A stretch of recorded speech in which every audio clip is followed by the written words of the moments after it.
தமிழகத்தின் தென் மாவட்டங்கள், மேற்கு மாவட்டங்களில் பெய்து வரும் தொடர் கனமழையால் சென்னை கோயம்பேடு சந்தைக்கு தக்காளி வரத்து குறைந்து கிலோவிற்கு 10 ரூபாய் உயர்ந்துள்ளது. மொத்த விற்பனை விலையில் 1 கிலோ தக்காளி 60 ரூபாயாகவும், சில்லறை கடைகளில் கிலோ தக்காளி 70 முதல் 80 ரூபாயாக விற்பனையாகிறது. இது தொடர்பான கூடுதல் தகவல்களை தருகிறார் எமது செய்தியாளர் மகேந்திரன். மகேந்திரன், விவரங்கள் என்ன?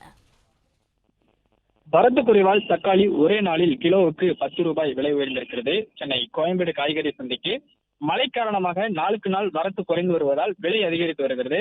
நேற்று கிலோவுக்கு 5 ரூபாய் உயர்ந்திருந்த நிலையில் இன்று ஒரே நாளில் மேலும் 10 ரூபாய் விலை உயர்ந்திருக்கிறது.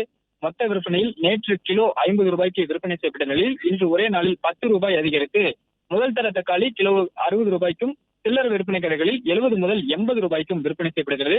தொடர்ச்சியாகவே கடந்த 2 வாரங்களாகவே தக்காளி விலை என்பது 40 முதல் 45 ரூபாய்க்கு விற்பனை செய்யப்பட்டது. நேற்று முதல் 5 ரூபாய் விலை உயர்ந்தது. இன்று ஒரே நாளில் விலை உயர்ந்து 60 ரூபாய் 10 ரூபாய் விலை உயர்ந்து 60 ரூபாய் கிலோ 60 ரூபாய்க்கு விற்பனை செய்யப்படுகிறது.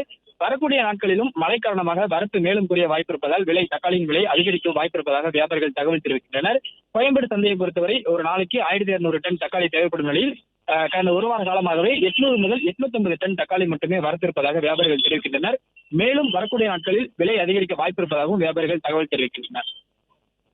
பிளே ஸ்டோர் மற்றும் ஆப் ஸ்டோரில் இருந்து பாலிமர் செயலியை QR கோடு மூலம் பதிவிறக்கம் செய்யுங்கள். செய்திகளை உடனுக்குடன் பெறுங்கள்.